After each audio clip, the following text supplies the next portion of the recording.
পরশুরামের মাথায় আঘাত লাগার পর যেভাবেই হোক সে নিজেকে সামলে নেয় আর গুন্ডাগুলোকে আবারও মারতে থাকে। অন্যদিকে টটিনি আর বাচ্চারা পরশুরামের চিন্তায় খুব অস্থির হয়ে পড়েছিল। টটিনি অডিটোরিয়ামের দিকে পরশুরামকে খুঁজতে যাবেই ঠিক সেই মুহূর্তে পরশুরাম সেখানে আসে। টটিনি বারবার প্রশ্ন করতে থাকে তাকে যে তুমি কোথায় ছিলে।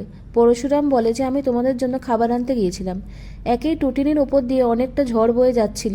পরশুরামের এরকম কাণ্ড দেখে সে রেগে আগুন হয়ে যায়, তবে ইমোশনাল হয়ে পরে পরশুরামকে জড়িয়ে ধরে। এরপরে পরশুরাম সবাইকে স্যান্ডউইচ খাওয়াতে লাগে।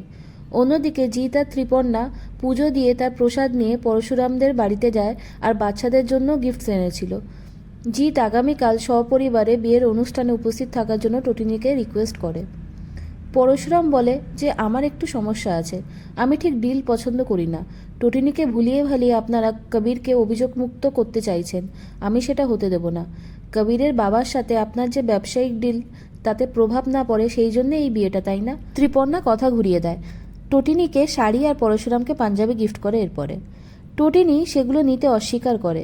এরপরে লাট্টু জিতকে বলে তুমি কি সেই রূপকথার গল্পে রাক্ষস?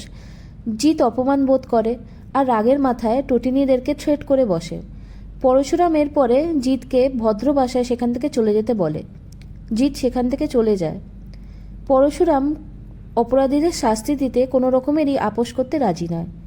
এরপরে জিত বাড়ি ফিরলে সত্যজিৎ বলে তুমি ওখানে গিয়ে ভুল করেছো, ওকে তুমি থ্রেট করে এলে, একটু ভেবেচিন্তে তো কাজ করতে পারতে। এরপরে জিৎ দীপালিকে দোষারোপ করতে থাকে আর বলে যে তুমি বাচ্চাদের রূপকথার গল্প শুনিয়ে শুনিয়ে ওদের মাথাটা বিগড়ে দিয়েছো।